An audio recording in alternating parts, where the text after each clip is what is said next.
تەوەری یەکەمی پرۆگرامدا باسەوە دەکرێت لەبارەی داهاتی نەوت و ناوخۆ و خاڵستنووریەکانی هەرێم ڕای جیاوازەیە.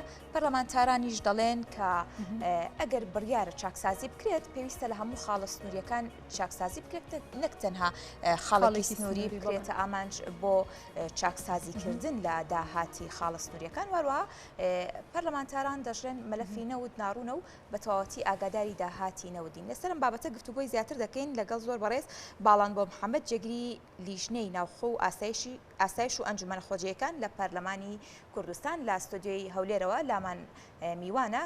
کاک باڵان بۆ سڵاوت لێبێ.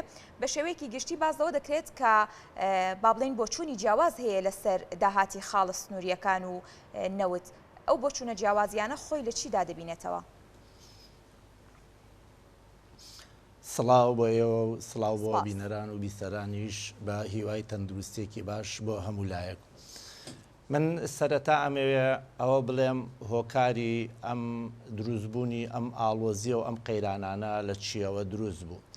طبعاً ئێمە هەمومان باش ئەزانین لە سەرەتای دروستبوونی ئەم کابینەیەوە ئیدارەی سلێمانی داوای لامەرکەزیەتی کرد، بەڵام لە جێی لامەرکەزیەت حکوومەتی هەرێمی کوردستان دوو ئیدارەی خستە بەردەستی و ئەوەی کە ئێستا لە هەرێمی کوردستانە ئەیبینین دوو ئیدارەیە، بەڵام نایانەوێ بە شێوەیەکی شەفاف بە شێوەیەکی ڕوون باسی بکرێ. ئەمەش بە بەڵگە و داتا لە بەردەستا کە ئەمە دوو ئیدارەیە. ئەمە یەکێک لەو هۆکارانەی کە ئەم قەیرانانەی دروست کردووە. هۆکاری دوو هەمیش ئێمە خۆمان باش ئەزانین پۆستی سەرۆک کۆمار لە عێراقا بە تەوافق بووە و عێراق تا ئەم کاتەشکە ئێمە لەم بەرنامە قسەی لەسەرەکەین عێراقێکی تەوافقیە و لەم تەوافقەشە طبعاً پۆستی سەرۆک کۆمار بۆ کورد بووە لە ناو کوردیشا بۆ یەکێتی نیشتمانی کوردستان بووە و لە دەستوریشا عورفی دەستوری هەیە پۆستی سەرۆک کۆمار دوو جار لە لای یەکێتی نیشتمانی کوردستان بووە. ئەمە وەکو عورفێکی لاتەوە بۆ یەکێتی نیشتمانی کوردستان، بەڵام پارتی دیموکراتی کوردستان دوای ئەوەی لە هەرێمی کوردستانە زۆرگەی جومگە حەساسەکانی بەدەستە هێشتا چاوی لەوە شاکە لە بەغداد سەرجەم جومگە حەساسەکان بگرێتە دەست بۆ ئەوەی چۆن لە هەرێمی کوردستان حکومڕانیەکی دیکتاتۆرانە کە بە هەمان شێوەش بێوێ لە بەغداد ببێ بە مەرجەعی کورد، ئەمە نە لە لای عێراقیەکان قوبوڵ کراوە و نە لە هەرێمی کوردستانیش قوبوڵ کراوە. خاڵی سێمی ئەم بابەتە پارتی دیموکراتی کوردستان زیاتر بە چی قەڵز بووە؟ پارتی دیموکراتی کوردستان ئەوەی پێ باش نییە کە یاسای هەڵبژاردنەکان هەموار بکرێتەوە، لەبەر ئەوەی خۆیان باش ئەزانن ئەگەر ئەم یاسایە هەموار بکرێتەوە و لە یەک بازنەیەوە بکرێت بە چوار بازنەی و تۆماری دەنگدان پاک بکرێتەوە، پارتی دیموکراتی کوردستان جارێکی کە بە خەونیش ئەو کورسیانە نابینێ کە ئێستا لە پەرلەمانی کوردستانێتی. ئەم سێ تەوەرە کە من باسم کرد هۆکاری ئەوەیە کە پارتی دیموکراتی کوردستان هەوڵی ئەوە بدا زەختی زیاتر بخاتە سەر ئیدارەی سلێمانی بۆ ئەوەی بە خەڵکەکەی پیشان بدات کە بڵێ ئیدارەی سلێمانی داوای لامەرکەزیەتیانە کرد، ئەمە لامەرکەزیەت وەکو ئاماژەم پێدا ئەمە لامەرکەزیەت نییە، ئەمە دوو ئیدارەیە. چۆنەی سەلمێنین ئەمە دوو ئیدارەیە نەکراوە و نەبووە. حکوومەتی هەرێمی کوردستان بێت لە جێ ئەوە داهاتەکان کۆ بکاتەوە بە عادلانە بەشی بکە، پشکی شێر بۆ خۆی هەڵگرێ، بۆ زۆنی زەرد بۆ ئیدارەی پارتی هەڵگرێ و بەشێکی کەم بدا بە ئیدارەی زۆنی سەوز. ئێمە ئەگەر سیرکەین تەنها لە مانگی ئازارە بڕی فرۆشتنی نەوتی هەرێمی کوردستان ملیارێک و 128 ملیۆن دۆلار بووە. ئەمە تقریبا ئەگەر بیکەین بە پارەی عێراقی تقریبا ملیارونی و نزیکەی ملیارونی و یەک دینارەکە. خەرجی ئەم پارەیە طبعاً 577 ملیۆن دۆلاری بۆ خەرج دەرچووە، تقریبا 550یەکیشی ئەتوانین بڵین بۆ داهاتە بۆ حکوومەتی هەرێمی کوردستان. سیرکەن لەکوێی دنیا هەیە حکوومەتێک ئەگەر بە تەمای حکومڕانی بێ تێچوو لەگەڵ قازانج لە یەک ئاستا بن. ئێمە هەمومان ئەزانین ئەم نەوتە نە ماڵی یەکێتی نیشتمانی کوردستانەوە نە ماڵی پارتی دیموکراتی کوردستانە کە بەم شێوەیە تەسەڕوفی پێوە بکرێ. ئەمە سەروەتێکی نیشتمانیە و مافی تاک بە تاکی کوردە کە لە کوردستانی عێراقدا نیشتەجێن. بەڵام بەداخەوە ئەوەنەی کە لایەنە دەرەکیەکان لە نەوتی هەرێمی کوردستان قازانج دەکەن و ئیسیفادەی لێ دەکەن، ئەوەنە خەڵکی هەرێمی کوردستان ئیسیفادەی لێ ناکە. ئێمە گەر سیرکەین بەم داهاتە کە حکومەتی هەرێمی کوردستان بۆی ماوەتەوە تقریباً 810 ملیار دینار بۆ حکومەت گەڕاوەتەوە لە کاتێکدا حکومەتی هەرێمی کوردستان بۆ موچە 902 ملیاری پێویستە. ئێمە 200 ملیارمان لە بەغداوە بۆ دێ، یعنی سیرکە 31 ملیارمان لە هاوپەیمانانەوە بۆ دێ. داهاتی ناوخۆ و خاڵە سنووریەکان ئەتوانم بڵێم وەکو بۆرسەوایە بەرزبوونەوەی ئەو داهاتانی کە لە ناوخۆ بەڵێ ئەو داهاتانی کە لە ناوخۆ لە خاڵە سنووریەکانی شۆ بەدەستێت کەواتە چی لێکرێت کە بۆ ناوخۆ سەرف ناکرێتەوە؟ ئەمە من بۆ ئەوەی ئەوەشت بۆ باسکەم تەبعاً داهاتی ناوخۆ و داهاتی خاڵە سنووریەکان وەک بۆرسەوایە بەرز و نزمی ئەمە لە هەموو دنیاوایە. کاتێک خواست لەسەر کاڵای دەرەوە زیاد ئەبێ تەبعاً داهاتی خاڵە سنووریەکان زیاد ئەکرێ. کاتێک باج لە ناوخۆدا بەرز و نزم ئەکرێ بەرز بکرێ داهات زیاد ئەکرێ، باش داگیرێ داهاتی ناوخۆ کەم ئەبێ. بە هەمان شێوە پێچەوانەی ئەمەش ڕاستە ئەگەر بۆ نمونە تۆ خواست کەم بوویەوە تەبعاً داهاتی خاڵە سنووریەکان کەمتر ئەبێ. هەندێک جاری شەیە ئێمە لە بیرمان نەچێ ئەو وڵاتە کاتێک کە کاڵایەک ڕەوانەی دەرەوەی وڵاتەکەی خۆی ئەکا کە لە داواکاری ناوخۆی خۆی زیاتر بێت. بۆ نمونە ئێمە زۆربەی زۆری ئەو کاڵایانەی کە لە هەرێمی کوردستان بەکاریەهێنین ئەم کاڵایانە لە دەرەوە هاورداکرێن، هەر لە خۆراک هەتا مەوادی بیناسازی و هەتا پێداویستیەکانی دیکەی ژیانی ئینسان. ئەگەر سیرکەین بەس لە سەوزە و میوەدا سیرکەین لەم ماوەی پێشوودا لە ئێرانەوە وا بڕیار بوو کە کۆمەڵێک خۆراک لەبەرەوەی لە ناوخۆی ئێرانە خواستی زیاتری لەسەر ئێران هەناردەی دەرەوەی نەکە، ئەمە تەسیریە بێ لەسەر داهاتی خاڵە سنووریەکان. بەڵام ئەمە من بە کۆی گشتێ لێم ئەمە بۆ ئەوە نییە من پاساو بۆ ئەوە بێنمەوە کە بڵین داهات دیارە یان داهات دیار نییە. داهات ئەگەر دیار بێ و ئەگەر دیار نەبێ حکوومەت لی بەرپرسیارە. باشە کاک باڵام بۆ بە شێوەیەکی گشتی لە ئێستادا باس لە چاکسازی دەکرێت لە خاڵە سنووریەکانە، بەڵام دەبینی ئەم چاکسازی کە باسی لەوە دەکرێت تەنها سەرنج خراوەتە سەر خاڵێکی سنووری لە کاتێکدا کە لە زۆنی بابلین زرد زۆرینەی خاڵە سنووریەکان لای ئەوانە لە بەرەوەی بابلین سنووری بەسەر سێ وڵاتی دراوسایە. هۆکاری ئەمە دیسان بۆ ئەو بابەتانە دەگەڕێنرێتەوە کە و ئاماژەی پێدەدەیت؟ ئەگەر لەبیرتان بێ ماوەیەکی دوور نییە ماوەیەکی نزیکە برادرانی پەرلەمانتاری پارتی دیموکراتی کوردستان لە پەرلەمانی کوردستان یان و زۆرینە بۆ ئەوە بەکارەهێنین کە بۆ نمونە پەکخستنی پەرلەمانیان بۆ نمونە هەڵوەشانەوەی پەرلەمان. من بە هیوام برادرانی پارتی دیموکراتی کوردستان لە پەرلەمانی کوردستان گویان لەوە بێ ئەوەی کە منی شێڵێم لە پرۆتۆکۆلی پەرلەمانایە ئەمە قسەیەک نییە فڕێ بدەم. لە سەرەتای بڵێن پرۆژه یاسای چاکسازی کە هاتە پەرلەمانی کوردستان و خوێندنەوەی بۆ کرامن لە ناو هۆڵی پەرلەمان لە پرۆتۆکۆل هەیە.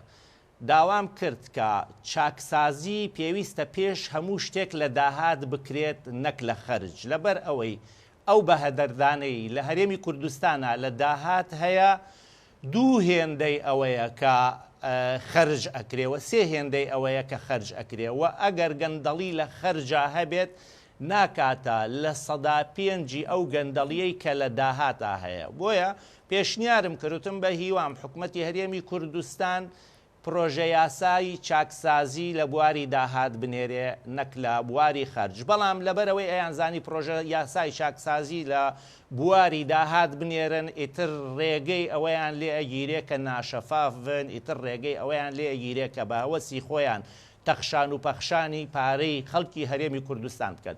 لەبەرەوە ئەمە سەری نەگرت. خاڵی دووهەم سەبارەت بە دەواازە سنووریەکان.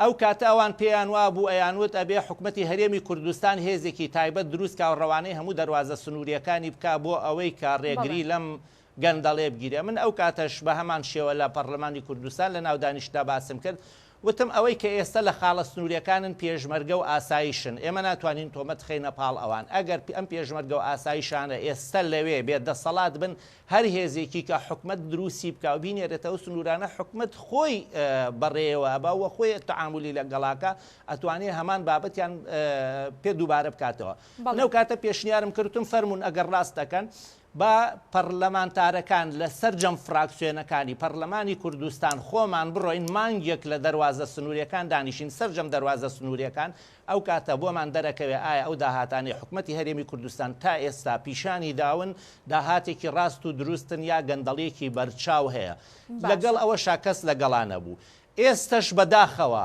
ئەما بەدەستە کە دێن تەنها باسی دەواازەی پەروێزخان و باشماخ ئەکەن ئێمە هەمومان ئەزانین دەواازەی ئیبراهیم خەلیل شادەماری ئابووریە یعنی لە دوای داهاتی ناوت دەواازەی ئیبراهیم خەلیل زۆرترین داهاتی لە هەرێمی کوردستانە هەیە و داهاتی ئەم دەواازەیە لە 125 ناگەڕێتەوە بۆ حکومەتی هەرێمی کوردستان چ پەرلەمانتارێک لەسەر ئەم بابەتە قسەی کردووە دەواازەی سمێلکانمان هەیە ئادەی بزانین پارەی ئەم دەواازەیە لەکوێوە ئەگەڕێتەوە بۆ حکومەتی هەرێمی کوردستان باشە یعنی ئەمانە کۆمەڵێک بابەتن بەداخەوە بەدەست ئەیانەوەیەکەتی نیشتمانی کوردستانی پێ ناشیرین بکەن لە کاتێک داوە کوڵێم ئەو گەندەڵیەی کە لە داهاتی نەوت تا هەیە ئەو ناشەفافێتەی لە داهاتی نەوت تا هەیە پارەی یەک مانگی پارەی یەک ساڵی گەندەڵیە ئەگەر لە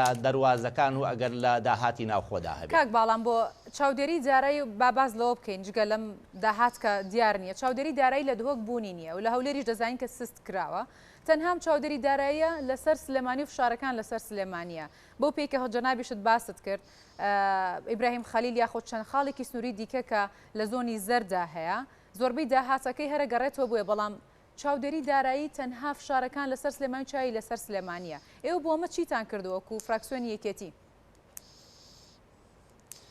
طبعا ئێمە پێمان خۆشە چاودێری دارایی با زیاتر و زیاتر لەسەر طبعا ئیدارەی سلێمانی ڕقابە بێەوە بیبینێەوە ئەمە دەرخەری ئەوەیە کە ئەگەر ناشەفافێتیش هەبێ طبعا بە شێوەیەکی کەما بەڵام هەر چاودێری دارایی خۆیان بابێن راپۆرتەکانیان لەسەر زۆنی زەرد لەسەر ئیدارەی زەرد بڵاوکەنەوە و بەداخەوە هەندێک پەرلەمانتار لە پەرلەمانتارەکانی ئۆپۆزیسیۆن طبعا وایان لێ هاتووە تەنها و هەمیشە بە بەردەوامی لەسەر ئەوە قسەکەن کە گەندەڵی و ناشەفافێت و ناعەدالێت و دیکتاتۆریەت لە زۆنی بڵین لە ئیدارەی سلێمانیدایە بەڵام پێچەوانەی ئێمە ئەگەر سیرکەین ئێمە ئەگەر ئێستا سەیری پارتی دیموکراتی کوردستان کەین لە ناو حیزبەکە تەنها کاک مەسعود بەرزانی بڕیاردەرە نە مەکتەبی سیاسیان هەیە و نە سەرکردایەتیان هەیە و نە کەس هیچ قسەیەکی خوا ولا حکومەتە تەنها مەسرور بەرزانیە یعنی بێجگە لە ئەو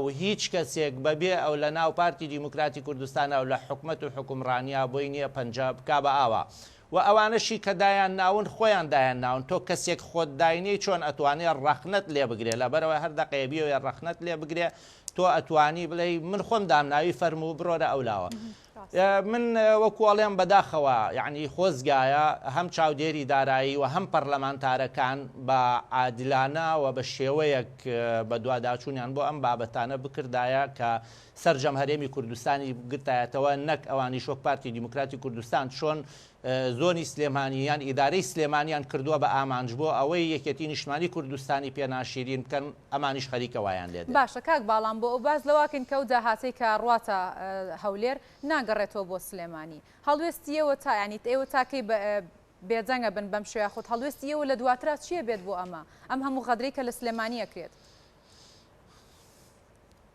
طبعا لە زۆر جێگا وا باس ئەکرێ کە یەکێتی نیشتمانی کوردستان بە تەمای دوو ئیدارەیە و دەهۆڵ بۆ دوو ئیدارەی لێدا بەس بە کردار پارتی دیموکراتی کوردستان ئەمەیان سەلماندووە کە ئەوان پێیان خۆشە ئێستا دوو ئیدارەی بێ هەرچەندە ئێستا خۆی دوو ئیدارەیە تەنها ئەوەی بڵێن ئەم دوو ئیدارەیەی هێڵاوەتەوە تەنها پەرلەمانی کوردستانە ئەنا ئێستا لە سلێمانی حکوومەتێک هەیە و لە هەولێر حکوومەتێک هەیە و پارتی دیموکراتی کوردستان ئەمەی زۆر زۆر بەلاوە خۆشە پارتی دیموکراتی کوردستان ئەوەندەی کە خۆی بەم بابەتەوە خەریک کردووە ئەوەندە خۆی بەوەوە خەریکاکە لەشکری تورکیا کوردستانی هەمووی داگیر کردووە. ئەوەی کە ئێمە لەسەر ئەم بابەتانە قسە ناکەین، ئێمە نامانەوێ ئەو هەموو ڕەنج و ماندووبوونەی پێشمەرگە، ئەو هەموو ڕەنج و ماندووبوون و قوربانیەی کە سوکاری شەهیدان زیندانیەکانی زیندانی سیاسی بە ئاودا بدەین کە بە خوێن و بە ماندووبوونی ئەمانە هەرێمی کوردستان دروست بووە. ئێستا ئێمە بمانەوێ ئەم هەرێمە خۆمان بەدەستی خۆمان هەڵیوەشێنەوە. پارتی دیموکراتی کوردستانیشی پارتی دیموکراتی کوردستانیش ئەمەی وەکو هەلێک پۆستۆتەوە. ئەمە بە هەل ئەزانێ کە پێی وایە کەتی نیشتمانی کوردستان نەتەوەیانە بیر ئەکاتەوە ئەیەوێ زەختی زیاتری لەسەر بێ. بەڵام من لێرەوە ئەمە ئاڵێم یەکێتی نیشتمانی کوردستانیش ئیتر حەقا لێرەدا بۆستێ تەواو سەبر ئینسان تا حەدێک سەبری هەیە. ئەگەر لە ئەوان خوێن بڕوا لە ئێمەش خوێنە ڕواگەر لە ئەوان ئاو بڕوا لە ئێمەش ئاوەڕوا لەبەرەوە پێویست ناکە ئێمە کچی خۆمان بکەین بە قوربانی کوڕی خەڵک دێنە ژێربارەوە سەر چاو ناشێنە ژێربارەوە فەرم و دوو ئیدارەیەکە بە ئاشکرا ڕابگەێنن چۆن حکومەتەکە بووە بە دوو کەرتەوە پەرلەمانەکەش بێ بە دوو کەرتەوە. ئەو کاتە خەڵک ئەگەر زۆر لەو دوو ئیدارەیەش ناڕەحەت بێ لە زۆنی سەوزیان لە ئیدارەی سلێمانی هەر بەقەدەر ئێستا ناڕەحەتە بێ و هەر بەقەدەر ئێستا بێ موچەی ناڕەحەتی ئەچێژێ. باشە کاک باڵام بۆ جالەوەی کە داهات ناگەڕێنێتەوە وا بە شێوەیەکی شەفافانە کارەکان لە خاڵە سنووری و دەواازە سنووریەکان ناکرێت.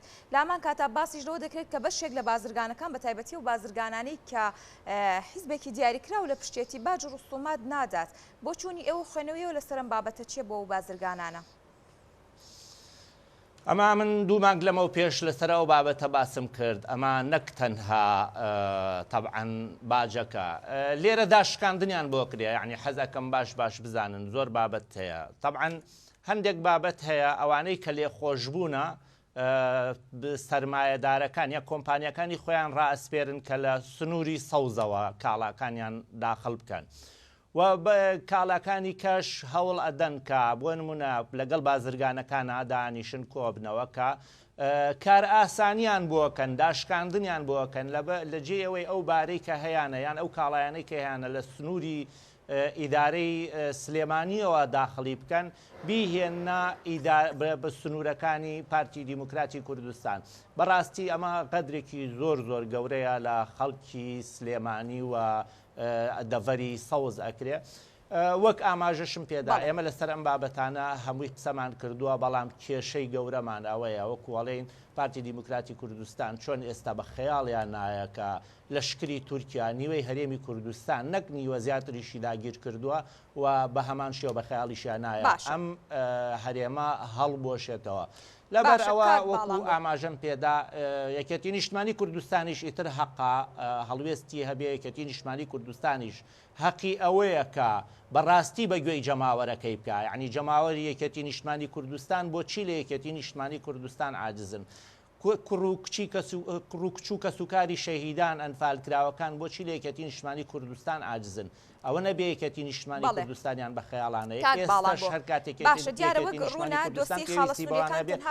خۆیانی بۆی نەکەن بەڵام لەبەری پارتیە لە دەواازە سنووریەکان بەم شێوەیە بەردەوام بێ حکومەتی ناوەند نابێتە هۆکاریەوەی کە تەدەخل بکات و بە جۆرێک لە جۆرەکان لەم دۆسیەوە ئەم گەندەڵیە بکاتە بە بیانوێک و دەستێوەردان بکات. حەزەکەم ئەوەش یعنی ئەمە سیرکە ئەم کێشە و ئاڵۆزەی کە لە بەغداد دروست کراوە زیاتر بۆ چییە؟ زیاتر بۆ ئەوەیە کە حکوومەتی ناوەند نەیپەرژێتە سەر هەرێمی کوردستان. بە دڵنیاییەوە حکوومەتی ناوەند هەر دەقەیەک دەسەڵاتی هەبێ ئەگەر حکوومەتی هەرێمی کوردستان بەم شێوازەی ئێستا و بەم گەندەڵی ئێستا ئیدارەی خەڵکی هەرێمی کوردستاندا دڵنیا بن بە پێی دەستور حکوومەتی هەرێمی کوردستان دەتوانێت بێتەوە کۆنتڕۆڵی سەرجەم خاڵە سنووریەکانیش بکاوە ئەو داهاتەی ناوخۆش کە هەیە بە پێی دەستور داهاتی ناوخۆ داهاتی خاڵە سنووریەکان لە 150 هی ئەوانە. طبعاً حکوومەتی ناوەند لەم حەقەی خۆی خۆش نابێ هەر ڕۆژێک بێت لە ڕۆژان لەگەڵ حکوومەتی هەرێمی کوردستان دائەنیشێت و ئەم بابەتە یەکلایی ئەکاتەوە. بە هیوام ئەو کاتەش ئێمە لە جێ ئەوەی کە چاوەڕێی بودجە بووین لە حکوومەتی ناوەندەوە ئەو کاتە قەرزێکی زۆری داهاتی ناوخۆ و داهاتی خاڵە سنووریەکانیشمان نەکەوت بێتە سەر لە لایەن حکوومەتی ناوەندەوە. منەمێ لێرە یەک شتیکە باس بکەم منەمێ لێرە یەک شتیکە باس بکەم بەداخەوە لەم مانگی پێشوو ئەمانەزانین موچەی موچەخۆرانی هەرێمی موچەی بڵین خانەنشینانی هەرێمی کوردستان لە ئیدارەی سلێمانی دواکەوت. وەک دیمان سەرجەم پەرلەمانتارەکان هاتنە سەر تەلەڤیزیۆن و ئەیانوت قوبوڵ ناکەین چۆن ئەبێ موچەی خانەنشینان دوا بکەیە. بەڵام ئەوە ئەمڕۆ حوتی پێنجە تا ئێستا موچەی مانگی چواری فەرمانبەرانی هەرێمی کوردستان نەدا یەک پەرلەمانتار فزەی لە دەم نایەتە دەرەوە، یەک پەرلەمانتاریان ناوێرێ باسکە، یەک پەرلەمانتار لەو هەموو نائەدالەتیە، لەو هەموو پاشەکەوتکردنی موچە، لەو هەموو خواردنی موچەی فەرمانبەرانی هەرێمی کوردستان نەهاتۆتە دەنگ. بە هیوام ئێستا ئەو پەرلەمانتارانە ئەگەر بوێرن بێن بڵێن حکومەتی هەرێمی کوردستان دوای ئەوەی داهاتی 95 قات بەرز بووتەوە کەی ماقولە لە تۆ لە حوتی پێنجا کە ئێستا ئەبێ موچەی مانگی پێنج هێشتا موچەی مانگی چوارت نەداوە. بەڵێ زۆر سپاس بۆ زۆر بەڕێز باڵام بۆ محەممەد جەگری لیژنەی ناوخۆ ئاسایی شوێن جومەرە خۆجیەکان لە پەرلەمانی کوردستان. سپاس بۆ ئامادەبوونە لەگەڵ ئێمە.